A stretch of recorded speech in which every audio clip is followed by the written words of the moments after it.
다 같이 한 마음으로 에스라서 10장 16절 말씀 같이 합독해 보도록 하겠습니다. 사로잡혔던 자들의 자손이 그대로 한지라. 제사장 에스라가 그 종족을 따라 각각 지명된 족장들 몇 사람을 선임하고 열째 달 초하루에 앉아 그 일을 조사하며. 아멘. 사랑하는 여러분, 에스라 선지자는 이스라엘 백성들의 범죄를 바라보면서 그는 불평하는 것이 아니라, 비난만 하는 것이 아니라 두 손을 들고 주님 앞에 중보 회개 기도를 하고 있습니다. 에스라 선지자는 2차에 바벨론 포로에서 귀환을 합니다. 1775명의 사람들과 함께 귀환을 했습니다. 에스라 선지자는 굉장히 큰 꿈을 부풀어서 예루살렘 땅에 도착을 했습니다. 성전도 재건되었고 이스라엘 백성들은 정말 하나님께 예배하며 거룩한 공동체가 되어서 정말 평온하게 하나님께 영광을 올려드리며 잘 살고 있을 것이라는 그런 기대를 가지고 에스라 선지자가 귀환을 했습니다. 그런데 들여다보니까 이미 이스라엘 백성들이 타락해져 있는 겁니다. 하나님이 제일 싫어하는 우상 숭배, 이방 여인들과 통혼을 한 겁니다. 하나님은 이방 여인들과 이방 남성들과 통혼, 결혼을 금하였습니다. 그 이유는 그들이 섬기는 우상을 너희들이 섬기게 될 것이다. 바로 그 이방 여인은 너희들의 마음을 빼앗아서 결국 너희들이 섬기는 신, 아스타롯 신, 바알 신, 아세라 신, 모압 신, 맘몬 신, 그들은 섬기게 만들 것이다. 절대로 이방 여인들과는 통혼하지 말아라 라고 주님께서는 말씀을 하셨어요. 이스라엘 백성들의 선조들은 바로 그 죄를 저질렀고 결국은 이스라엘 백성들은 우상 숭배하는 나라가 되었으며, 그로 인하여서 바벨론 포로로 끌려갔으며 70년간 바벨론에서 포로 생활을 하고, 또한 예루살렘에 있는 성전은 완전히 무너졌으며 나라 자체가 없어졌습니다. 그런데 하나님께서는 그 크신 긍휼과 은혜로 하나님 모든 걸 회복시켜 줬어요. 다시 무너졌던 예루살렘 성전을 재건하도록 하나님께서 은혜를 베풀어 주셨고, 다시 이스라엘 땅에서 살아갈 수 있도록 은혜를 베풀어 주셨습니다. 그런데 그 죄, 선조들이 지었던 그 죄를 또다시 짓고 있습니다. 그 현장을 에스라가 본 거예요. 그래서 가슴을 찢고 옷을 찢고 두 손을 들고 눈물로 주님 앞에 회개하면서 이스라엘 백성들을 위해서 중보기도 하고 있습니다. 그리고 결단합니다. 다시 여호와께로 돌아가자. 다시 여호와께로 돌아가자. 이방 여인들과 결혼을 했느냐, 자녀를 낳았느냐, 이방 여인을 내쫓으라. 자녀를 내쫓으라. 이젠 주와는 타협할 수가 없다. 다시 돌아가자는 거죠. 그 말을 들었던 이스라엘 안에 있었던 방백들이, 지도자들이, 맞습니다. 우리가 잘못했습니다. 죄는 끊어내야 됩니다. 고통스럽고 힘이 들더라도 내 오른쪽 눈이 범죄하느냐, 오른쪽 눈을 빼고서라도 지옥에 가서는 안 되는 것처럼 죄와 주님과는 함께 갈 수 없기 때문에, 맞습니다. 이스라엘 안에 있는 죄를 도려내야 되겠습니다. 이스라엘 안에 있는 모든 우상을 도려내야 되겠습니다. 에스라 선지자의 그 말을 듣고 방백들이 동조를 합니다. 여기서의 방백들이라는 것은 지도자들을 말합니다. 족장들을 말합니다. 제사장들을 말합니다. 리더자들을 말합니다. 당신을 돕겠습니다. 그리고 이스라엘 백성들도 에스라 선지자 말에 동조를 하고, 잘못했습니다. 다시 주님께 돌아가겠습니다. 여호와께로 다시 돌아가겠습니다. 맞습니다. 사랑하는 여러분, 여러분 죄가 있으면은 죄를 움켜잡고 내가 여기서 뭔가 열심히 여기서 죄 문제를 해결하지 않고, 내가 봉사로 죄 문제를 해결하지 않고 내가 여기서 예배를 드리겠다, 그런 생각을 하지 마시고요. 죄 문제를 해결하셔야 되는 겁니다.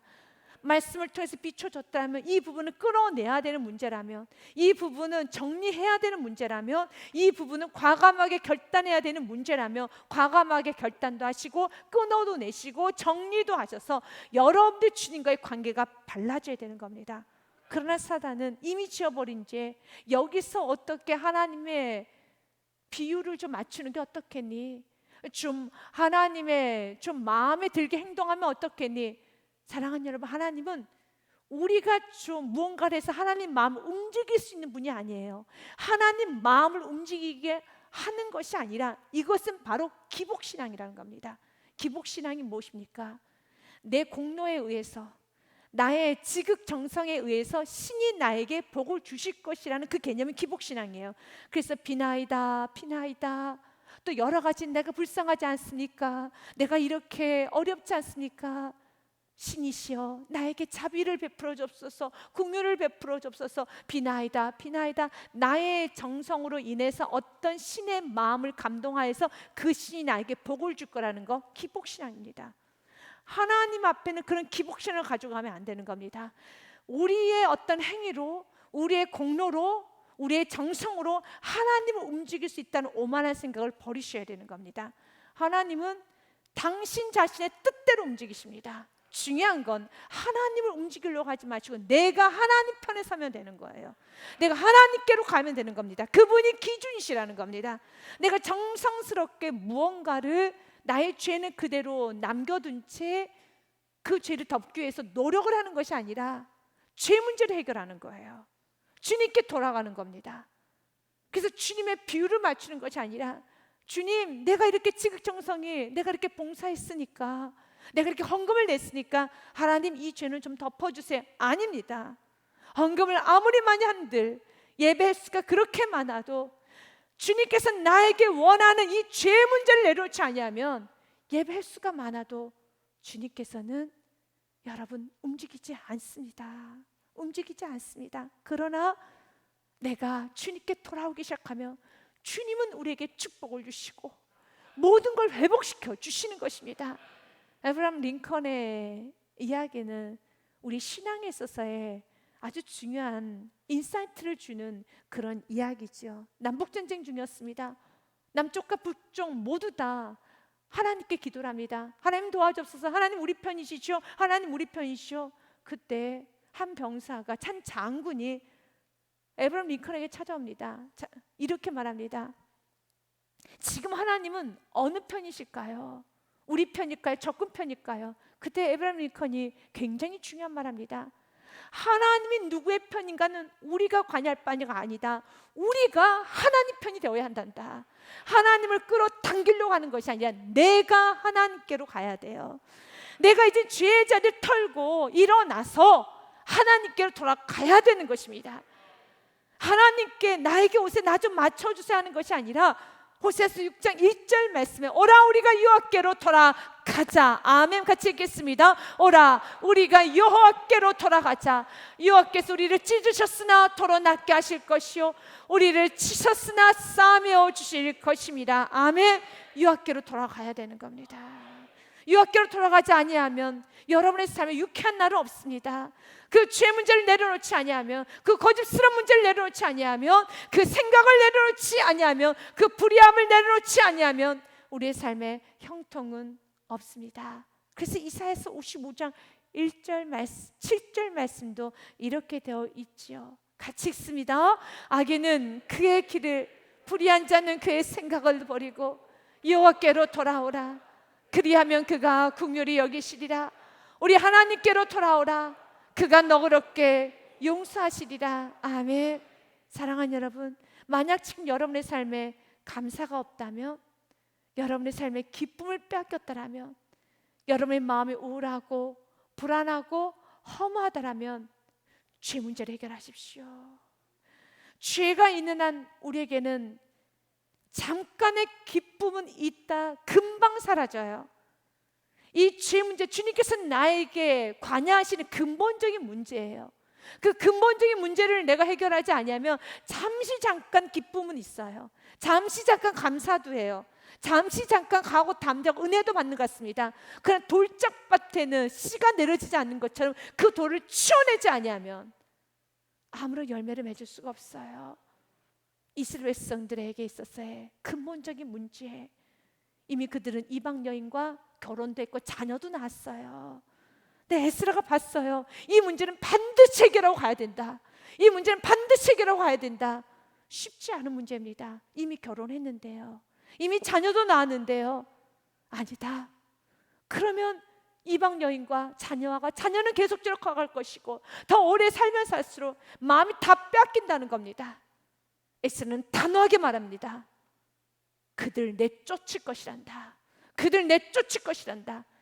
그러면서 누가 이방 여인들과 통혼을 했는지 전수조사하라는 겁니다. 사로잡혔던 자들의 자손에 그대로 한지라 제사장 에스라가 그 종족을 따라 각각 지명된 족장들 몇 사람을 선임해서 10째 달 초하루에 앉아 그 일을 조사했어요. 10월 1일 날 조사를 했는데 약 76일이 지난 후에, 안식일을 빼고 76일이 지난 후에 그 이듬해 첫째 달 하루 초하루에 1월 1일 날 그 이듬해에 이르러 이방 여인을 아내로 맞이한 자 이를 조사하기를 마치니라. 약 76일 정도 걸려서 누가 이방 여인들과 결혼했는지를 다 조사했어요. 그 숫자가 약 110명 정도가 됩니다. 다 철저히 드러냅니다. 왜 드러낼까요? 죄하고 하나님과는 같이 갈 수가 없어요. 사무엘 선지자도 이스라엘 백성들에게 이렇게 말을 합니다. 사무엘상 7장 말씀에 보니요, 사무엘이 이스라엘 온 족속에게 말하 이르되 만일 너희가 전심으로 여호와께 돌아오려거든 이방 신들과 아스타롯을 너희 중에서 제거하고 너희 마음을 여호와께로 향하여 그만을 섬기라. 그리하면 너희를 블레셋 사람의 손에서 건져내시리라. 아멘. 주님께 돌아오려거든 모두 우상을 버려야 돼요. 그러면 회복이 됩니다. 4절과 5절 말씀에도 이렇게 4절 말씀 같이 읽습니다. 이에 이스라엘 자손이 바알들과 아스타롯을 제거하고 여호와만 섬기니라. 아멘. 신앙은 우리에게 유일신을 요구합니다. 여호와만 섬기라. 다른 것은 용납조차 하지 않습니다. 다른 것은 여지를 두지 않습니다. 오직 여호와만 섬기라는 것입니다. 맞습니다. 여호와만 섬기셔야 돼요.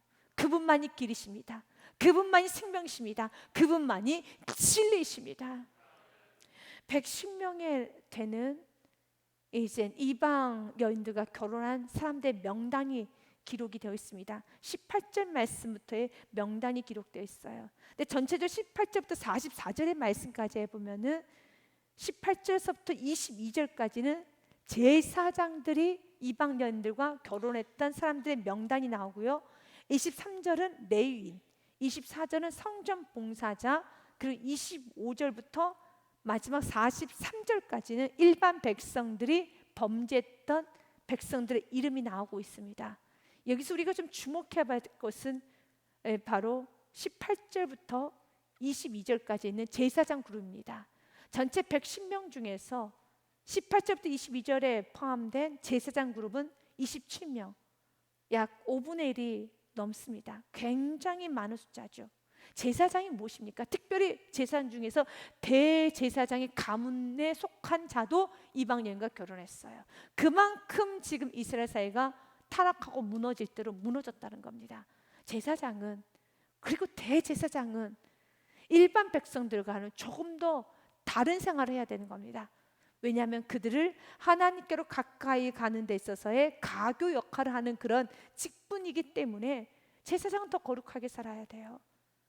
제사장은 더 거룩하게 살아야 되는 겁니다. 물론 일반 백성들도 거룩하게 살아야 되겠죠. 그러나 리더는 리더의 책임이 있는 것처럼, 부모는 부모의 책임이 있지 않습니까? 어른은 어른의 책임이 있는 것처럼 우리 그리스도인도 마찬가지입니다. 우리 그리스도인은 세상 사람들과 정말 다르게 구별되게 도덕 위에서의 삶을 살아야 되겠습니다. 또한 교회 안에서도 모두 다 거룩하게 살아야 되지만, 그러나 신앙 연수가 좀 있으시면, 나에게 직분이 있고 또 내가 조금 더 주님의 은혜를 많이 받고 직분이라는 것이 있고, 그리고 저와 같은 또한 목회자의 길을 가고 있는 사람이라면 조금 더 일반 성도들보다는 훨씬 더 수준 높은 거룩의 생활을 해야 되는 것은 당연한 겁니다. 그런데 지금 제사장들부터 레위인, 성전의 봉사자들이 타락하기 시작했다는 겁니다. 교회 안에 핵심 멤버들, 중직자들이 지금 타락하기 시작했다는 겁니다. 하나님은 그 죄를 없다하지 않습니다. 사랑하는 여러분, 교회 안에는 평신도들도 있어요. 새신자들도 있습니다. 그러나 신앙생활 10년 하신 분도 있고 20년 하신 분도 있습니다. 직분자들도 있습니다. 저와 같은 사역자들도 있습니다. 내가 조금 더 은혜를 많이 받고 이제는 내가 신앙의 연수가 많아졌다면 그에 맞는 합당한 예의스러움과 합당한 생활을 할 수 있는, 그리스도의 품격을 지켜갈 수 있는 거룩한 생활을 할 수 있는 은혜가 있어야 돼요. 그래서 여러분들 가정에서나 직장에서나 사회에서나 사업장에서나 어디서나 하나님의 자녀로서의 삶을 살아야 되겠습니다. 왜 우리가 지도자들을 위해서 기도해야 됩니까? 지도자들이 곧바로 서야지만 또한 그를 따랐던 많은 다음 세대들이 조금 더 정말 아름다운 생활을 할 수 있음을 기억하시고, 저와 여러분은 믿음의 선배로서 이제는 어른이라는 어떤 호칭을 듣고 있다라면 우리가 믿음의 길을 우리가 뚜벅뚜벅 겸손하게 갈 수 있는 은혜가 있으시길 바라겠습니다. 하나님의 긍휼이 떠나가는 나라, 하나님의 긍휼이 떠나가는 가정, 하나님의 긍휼이 떠나가는 교회에 나타나는 특징, 지도자들의 타락이에요. 그런데 그 지도자들의 타락이 보여지지가 않아요. 그 지도자들의 타락이 얼마든지 감춰져요. 그러면 하나님의 긍휼이 떠난 거예요. 하나님의 은혜가 임하고 자비가 임한다는 것은 지도자들을 축복하여 주십니다. 이 나라 임족에 하나님께서 긍휼을 베풀어 주시면은 지도자들 축복하여 줄 것이고, 지도자들이 잘못된 길을 갔었을 때는 반드시 창피하지만, 그리고 또한 정말 너무너무 창피해서 낯이 부끄럽지만 드러내 주는 것이 축복입니다. 지도자의 타락을 드러낼 수 있는 것은 축복입니다.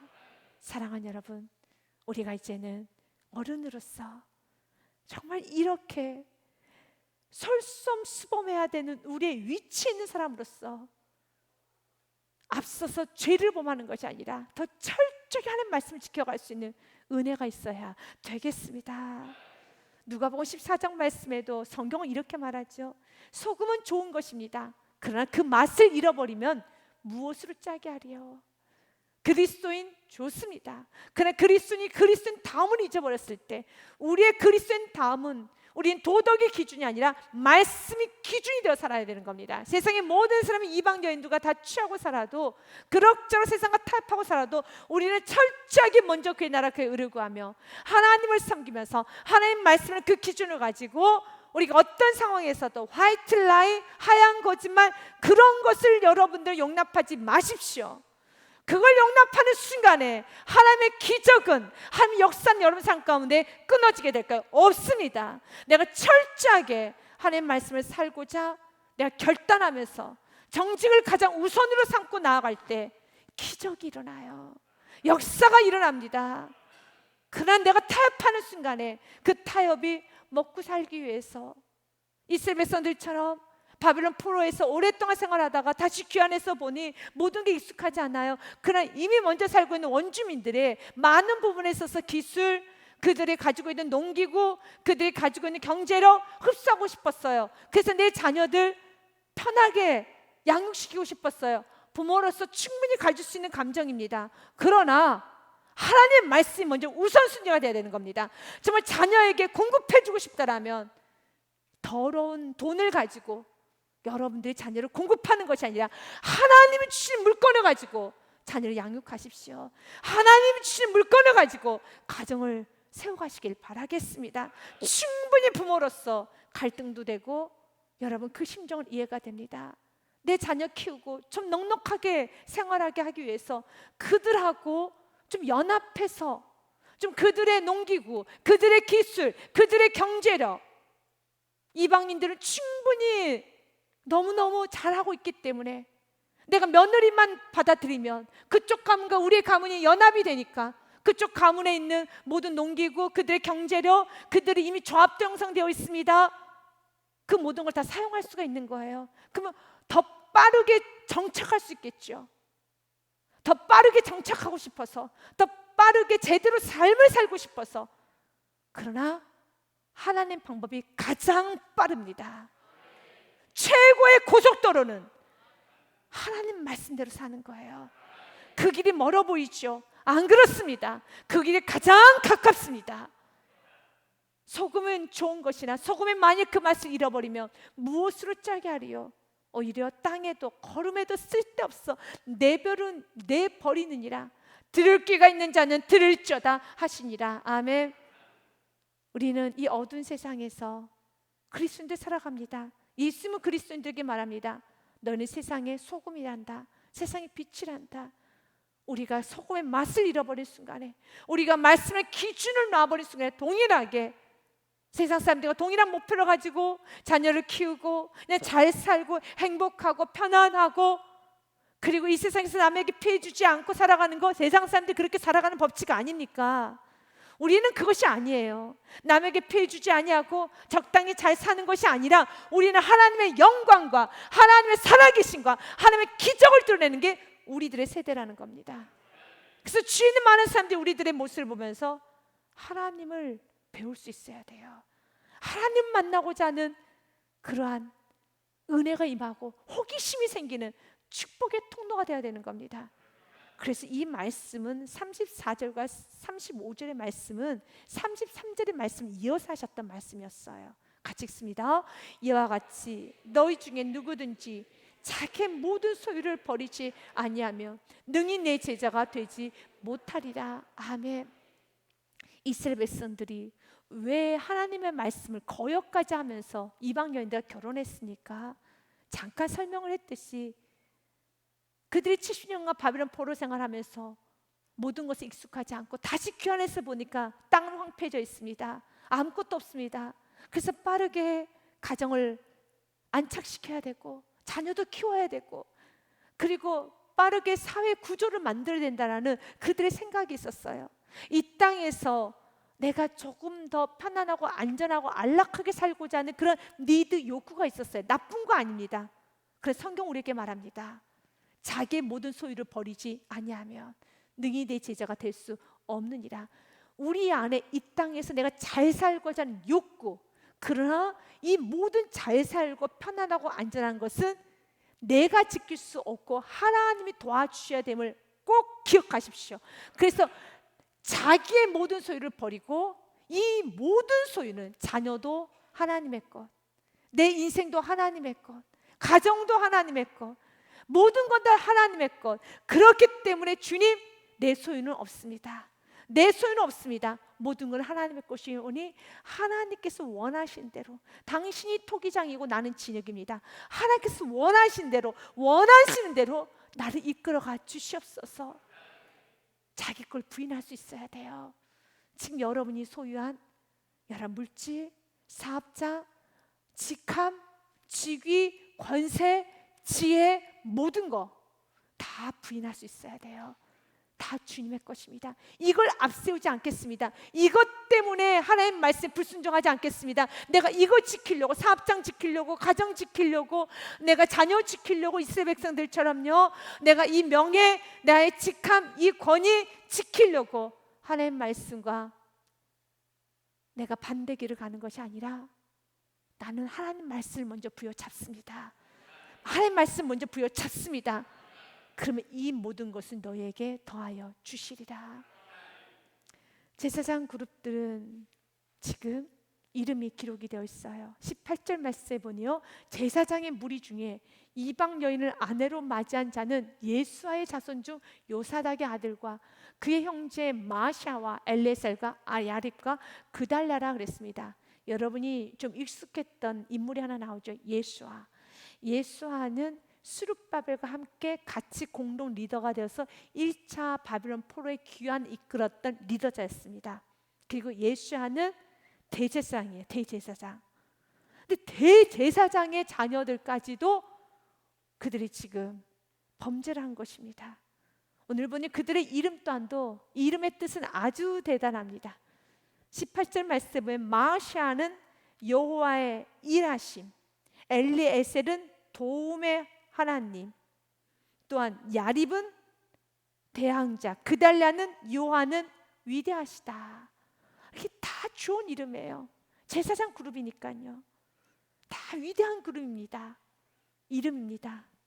그런데 이름은 이렇게 위대한데 삶은 엉망이고 삶은 진창이에요. 우리에게도 위대한 이름을 주었습니다. 우리에게는 어떤 이름을 줬습니까? 그리스도인. 그리스도 안에 있는 사람, 말씀 안에 있는 사람. 그리스도인 in Christ, 헬라어로는 en Christos. 그리스도 안에 있는 사람. 이게 우리들의 정체성이에요. 우리는 그리스도 안에 있어야 되는 사람인 것입니다. 그런데 그들이 이방 여인과 하나님이 하지 말라는 그 죄를 저지릅니다. 그런데 참 은혜는 죄도 저질렀지만 회개를 합니다. 그리고 19절 말씀해 보니요, 그들이 다 손을 잡아 맹세하여 그들의 아내를 내보내기로 하고 또 그 죄로 말미암아 수당 한 마리를 속건제로 드렸으며, 20절 말씀까지요. 같이 읽겠습니다.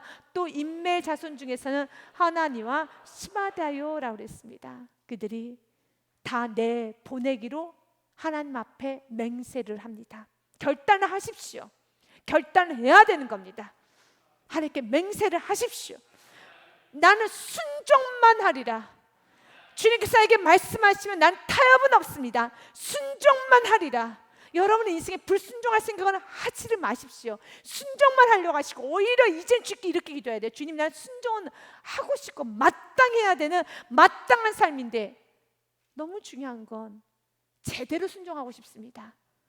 제대로 순종하고 싶습니다. 순종을 해야 되겠는데 내가 너무 우둔해요. 내가 너무 부족해요. 그래서 주님의 뜻을 잘 분별하지 못할 때가 있어요. 그래서 제대로 순종하기 원하니 나에게는 말씀을 명확하게 밝혀 주시옵소서. 왜냐하면 여러분들 뭔가를 선택할 때, 주님, 내가 오른쪽으로 가야 되나요? 왼쪽으로 가야 되나요? 여러분들 좀 헛갈릴 때가 있을 거예요. 주님께서 정확하게 오른쪽으로 가라. 네, 알겠습니다. 가겠습니다. 하겠는데 때로는 주님께서 여러분들의 지각을 사용하셔서 잘 선택할 수 있도록 그런 훈련을 하실 때가 있어요. 그 훈련은 지혜를 주시기 위한 훈련이에요. 명철을 주시기 위한 훈련이에요. 총명함을 주시긴 훈련이에요. 우리는 단순하게 이제 우리의 마음 가운데 순종 너무 하고 싶어요, 난 순종만 하고 싶어요 하면은 우리는 순종을 그냥 무조건 하기 위해서 주님께서 다 가르쳐 주세요라고 때를 쓰고 싶을 겁니다. 근데 그 다음 신앙으로 가면 주님께서 다 가르쳐 주기보다는 좀 순종이 어디가 순종이 그런지 찾아가 보라고 마치 미로처럼 섞을 때가 있어요. 그렇게 찾아가는 과정에서 여러분들은 명철을 받게 될 것이고, 지혜를 받게 될 것이고, 총명을 받게 될 것이고, 지각이 열리게 되는 겁니다. 사업도 마찬가지예요. 이젠 여러분이 사업을 하실 때 직장 생활하고 자녀를 양육하고 여러분들이 또한 무언가 사회생활을 하실 때 이제 하나님께서 이제 먼저는 결단이에요. 하나님, 난 순종만 하겠습니다. 근데 뭘 순종할지 모를 때 날마다 기도하십시오. 나에게 지혜를 주시옵소서. 야고보서 1장 5절 말씀에 보면 참 귀한 말씀이 있어요. 주님께 지혜를 구하면 꾸짖지 아니하시고 부어주신다는 말씀이 있습니다. 같이 읽습니다. 너희 중에 누구든지 지혜가 부족하거든 모든 사람에게 후히 주시고 꾸짖지 아니하시는 하나님께 구하라. 그리하면 주시리라. 아멘. 지혜를 구하십시오.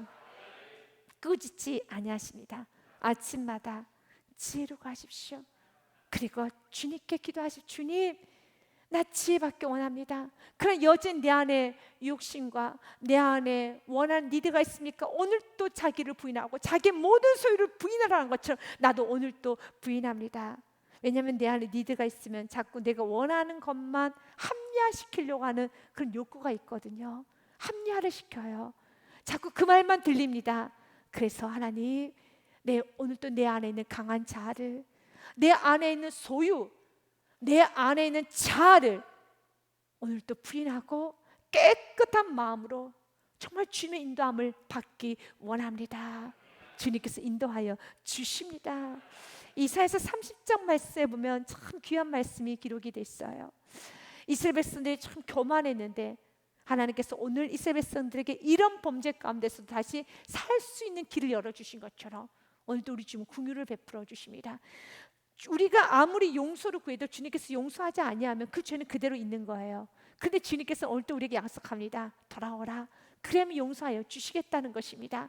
이르기를 우리는 이르기를 아니라 우리가 말 타고 도망하리라 하였으므로 너희가 도망할 것이요 또 이르기를 우리가 빠른 짐승으로 타리라 하였으므로 너희를 쫓는 자들이 빠르리니 한 사람이 꾸짖은즉 1000사람이 도망가겠고 5사람이 꾸짖은즉 너희가 다 도망하고 너희 남은 자는 겨우 산꼭대에 깃대 갔겠고 산마루 위에 기치 같으리 하셨느니라. 이스라엘 백성들은 애굽의지하지 말라고 했더니 아니다, 우리 애굽의지할 것이다 라고 하면서 그들이 뭐라고 말을 하고 있습니까? 우리는 말 타고 도망할 것이다.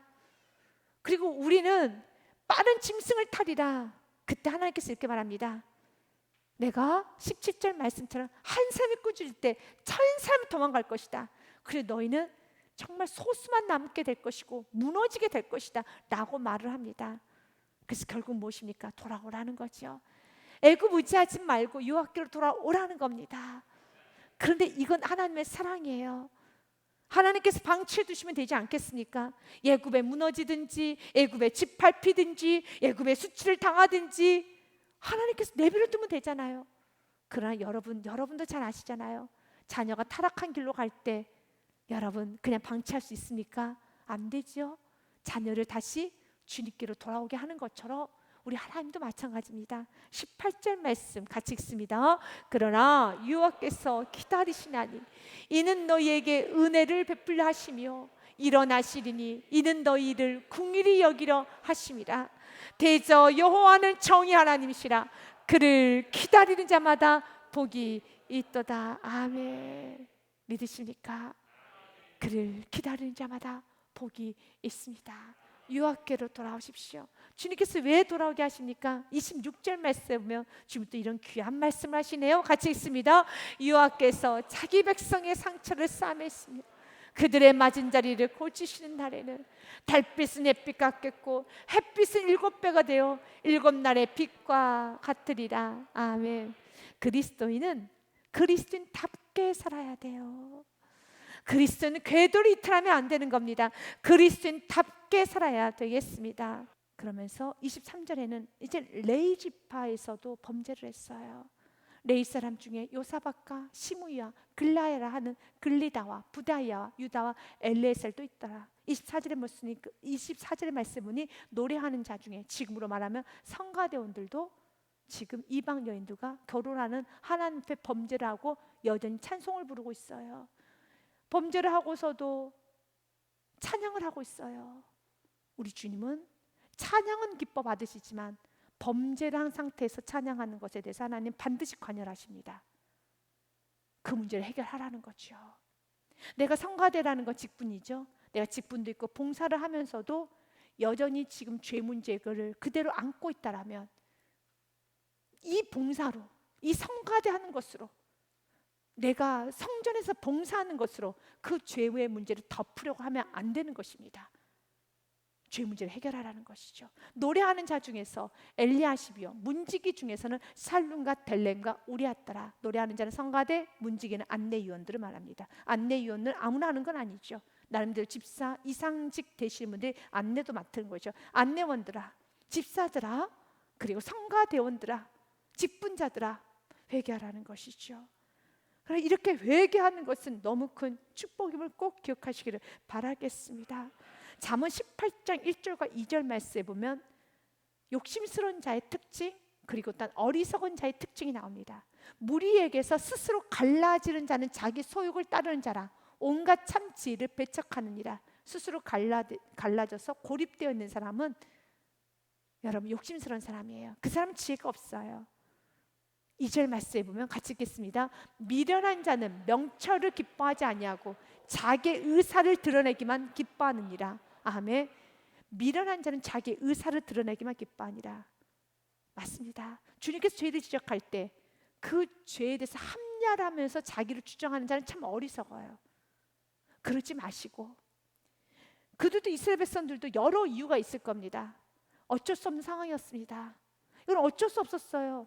에스라 선지자가 그때 상황을 몰라서 그렇습니다. 얼마나 지금 황폐해졌고 땅이 황폐해졌고 이렇게 가난해서 어쩔 수 없었습니다. 하나님의 도우심이 있고 기적이 있어요. 이들이 지금 돌아오게 된 것이 하나님의 기적 아니었습니까? 내가 기적을 체험했다면, 내가 은혜란 고백을 단 한 번이라도 했다면 그 은혜는 오늘 또 역사합니다. 여러분들이 신앙생활 하면서 이건 은혜였습니다, 하나님께서 베푸신 기적이었습니다 라고 고백했던 시간이 있었다면 그 은혜와 그 기적은 오늘 또 일어납니다. 내일도 일어날 것입니다. 그렇기 때문에 믿으십시오. 믿고 나아가시기를 바라겠습니다. 잠언 3장 6절과 7절 말씀입니다. 너는 범사의 그를 인정하라. 그리하면 내 길을 지도하시리라. 7절 말씀 같이 읽습니다. 스스로 지혜롭게 여기지 말지어다. 여호와를 경외하며 악을 떠날지어다. 아멘. 스스로 지혜롭게 여기지 마십시오. 이건 악입니다. 이제 여호와를 경외하십시오. 주님을 의지하시기를 바라겠습니다. 이제 25절서부터 43절까지는 일반 백성들의 이름이 하나씩 기록이 되어 있습니다. 이 이름은 죄인들의 명단이죠. 그러나 이 죄인들의 명단인 25절, 이스라엘 중에서는 바로스의 자손 중에서는 나мя와 이시야와 말기야와 미야민과 엘르아살과 말기야와 분하야요. 엘람 자손 중에는 마떼나와 스가랴와 여이엘과 압디와 예레못과 엘리야요. 여기서 스가랴 선자는 그 스가랴 선자를 말하는 건 아니고요, 동명이인입니다. 이건 다른 인물입니다. 이렇게 죄인들의 명단, 이방 여인들과 결혼했던 사람들의 명단, 죄인의 명단이에요. 하지만 이 죄인의 명단이 영화스러운 명단이 됩니다. 우리 모든 다 이 사람들 같은 명단이 있어요. 여러분 27절 말씀에요, 사두 자손 중에서는 엘요에네와 엘리야십과 마따냐와 에레못과 사박과 아시사요. 모릅니다. 그가 어떤 삶을 살았는지 성경에서 알 수가 없어요. 그가 어떤 삶을 살았는지 알 수 없어요. 그런 한 가지, 그런 이방 여인과 결혼했던 죄인인 것 뿐입니다. 이 죄인의 명단 이름에 차영화도 들어있는 겁니다. 내 이름도 여기에 들어있는 겁니다. 그런데 주님께서 용서해 주시겠다라고 용서를 선포하셨고, 그리고 주님 저는 용서받아야 되는 죄인입니다라고 드러내서 죄인의 명단에 올라섰다면, 그리고 주님께서 그 죄인의 명단 위에 보혈의 피를 덮어준다면 깨끗해지는 거예요. 그럼 분명히 이 죄인들 명단 중에서도 죄를 지었으면서도 빠진 사람도 있을 겁니다. 겸허하게 숨은 사람도 있었겠죠. 그 자가 불쌍한 자예요. 죄인의 명단에 드러나서 내가 이런 죄가 있습니다, 내가 이런 죄가 있습니다 라고 죄를 드러내고 그 죄를 보혈의 피로 덮고 주님 앞에 돌아오는 삶, 주님께서 가장 원하시는 삶이라는 것입니다. 지금 오늘 우리가 이렇게 살기를 원하고 있습니다. 주님께서는 우리에게 갈라디아서 말씀을 통해서도 우리에게 이렇게 말합니다. 아브라함의 아들에게는 이스마엘과 이삭이 있었어요. 이스마엘의 어머니는 하갈입니다. 이삭의 어머니는 사라입니다. 그러나 이스마엘이 왜 태어났습니까? 아브라함과 사라가 믿음이 없어서 불순종을 하여서 태어난 아들이 하갈의 몸에서 태어난 아들 이스마엘이에요. 그래서 이스마엘이 나중에 이삭이 태어나고 난 후에 이삭을 엄청나게 괴롭히죠. 그리고 결국은 하갈과 이스마엘을 내쫓습니다. 아브라함이 선택을 해요. 하갈과 이스마엘을 내쫓아요. 그때 하갈과 이스마엘은 많이 웁니다. 고통스러워서 웁니다. 그래서 우리 그리스도인들 죄를 지면 안 돼요. 아브라함은 믿음으로 기다렸어야 되는 건데, 하나님 주실 때까지 믿음으로 기다렸어야 되는데 아브라함과 사람을 기다리지 못하고 몸종 하갈을 통하여서 아브라함이 하갈과 관계하여서 낳았던 아들이 이스마엘이에요. 불순종으로 낳은 아들이에요. 믿음 없어서 낳은 아들이에요. 근데 그 아들과 하나님께서 약속으로 우리에게 보내준 이삭과는 같이 유업을 얻을 수가 없어요. 떼어내야 되는 겁니다. 우리 인생도 마찬가지예요. 불순종은 반드시 도려내야 돼요. 같이 갈 수는 없어요. 그래서 4장 23절 말씀에 보면요, 여종에게서 육체를 따라 낳고 절제하지 못해서 믿음이 없어서 불안해서 두려워서 무서워서 욕심스럽게 이기적으로 불순종한 겁니다. 육을 따라서 낳았고 자유 있는 여자에게는 약속으로 말미암느니라. 육체를 따라서 난 아들이 누구냐면 하갈로부터 난 아들 이스마엘을 말합니다. 28절 말씀에 보면은 형제들아 너희는 이삭과 같이 약속의 자녀라. 아멘. 우리는 약속의 자녀만 있어야 돼요. 불안하고 무섭고 믿음이 없어서 절제하지 못해서 자꾸 이스마엘을 낳아서 이스마엘은 여러분들 끊임없이 고통을 주게 될 것이고, 진짜 약속의 아들 이삭이 태어났을 때 모든 이스마엘은 이 이삭을 공격하게 돼요. 떼어내셔야 되는 겁니다. 우리는 오직 이삭만 있어야 돼요. 믿음으로, 절제함으로, 오래 참음으로, 우리 주님 주시는 그 능력으로 날마다 약속을 붙들고 약속을 가지고 믿음으로 사업을 하셔서 이삭과 같은 열매가 맺혀져야 되고, 믿음으로 자녀를 키워서 이삭과 같은 아름다운 열매가 있어야 되고, 내 인생에 이삭만, 기쁨만 주렁주렁 맺혀져야 되는 겁니다. 그래서 29절 말씀에는 계속 이어갑니다. 그러나 그때 육체를 따라 난 자가 성령을 따라 난 자를 박해한 것이 이제도 그래하도다. 육체를 따라 난 자가 누구입니까? 하가를 통해서 이스마엘. 성령을 따라 난 자가 누구입니까? 사라를 통해서 하나님의 약속의 아들 이삭. 그런데 그 이스마엘이 이삭을 박해하죠. 그 사건은 창세기도 기록되어 있지 않습니까? 30절 말씀 같이 있습니다.